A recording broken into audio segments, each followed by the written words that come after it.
Hello mga ma'am and sir! So, muling nagbabalik ang ma'am ninyo sa pagbo-voice over.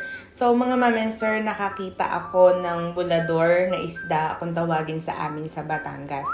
So, dahil nga paborito ko itong isda, naisipan kong bumili ng 1 kilo. Pagkatapos, titimplahan natin siya. Ibababad lang natin siya sa suka or timpladong suka. Kikita nyo mga ma'am and sir, madaming bawang akong nilagay. Actually, yung bawang na yan, 1 ulong bawang. Pagkatapos nilagyan ko ng asin, paminta, magic sarap. Tapos dinagyan ko din ng 1 kutsaritang asukal para naman medyo hindi sobrang asim ng ating timpla. Tapos naglagay din ako ng 200 ml ng suka. So ang gamit natin na suka dyan is dato puti. Then halu-haluin lang natin. Pagkatapos saka natin ilalagay yung ating mga bulador na isda. Nagkaroon ako ng 10 pieces. Sa loob ng 1 kilo, 10 pieces na bulador na isda na yung meron tayong ibababad mga ma'am and sir.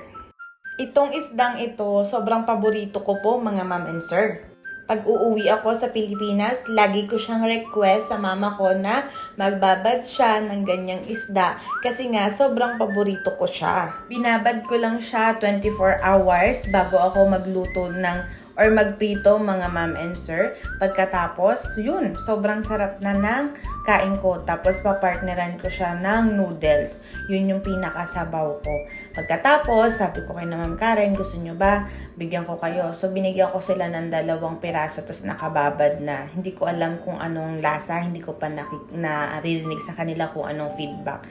Kasi hindi ko alam, parang hindi nila alam yung ganyang isda sa lugar nila sa Pilipinas. So yun lang mga ma'am and sir. Maraming salamat po sa panonood. Keep on watching po. So, ayan na po yung ating binabad na bulador.